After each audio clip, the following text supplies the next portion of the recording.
பாலியல் வன்கொடுமைக்கு ஆளாக்கப்பட்டு துண்டு துண்டாக வெட்டி அந்த சிறுமி கொலை செய்யப்பட்டிருக்கிறாள். இங்க மதுராந்தகத்தில் 14 வயது சிறுமி பாலியல் வன்கொடுமைக்கு ஆளாக்கப்பட்டு இரவு முழுவதும் ஒரு காட்டுல தவித்து 10 கிலோமீட்டர் நடந்தே சென்று காவல் நிலையம் போயிருக்காங்க. சார், நான் சிஎம் சார் உங்கள்கிட்ட ஒண்ணு மட்டும் கேட்கிறேன். நீங்க 5000 ரூபாய் கொடுத்தீங்களே, அது இந்த மாதிரி கொலை செய்யப்பட்ட பெண்களுக்கு இறுதி சடங்கு செய்யறதுக்கா, ஈமை சடங்கு செய்யறதுக்கா நீங்க பணத்தை கொடுக்குறீங்க?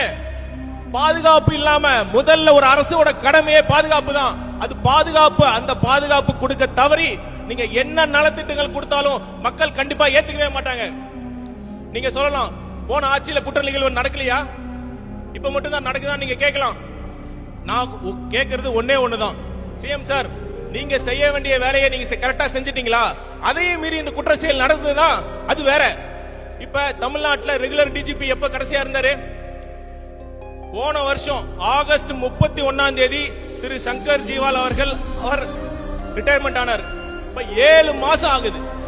7 மாசமா ஒரு மாநிலத்துக்கு ரெகுலர் டிஜிபி கூட போட முடியல. எங்களை பார்த்து தற்கூரின்னு சொல்றீங்களே, 7 மாதமா ஒரு மாநிலத்துக்கு, நம்ம தமிழ்நாடு போன்ற மாநிலத்துக்கு ரெகுலர் டிஜிபி போடாத நீங்க தான் சார் தற்கூரி.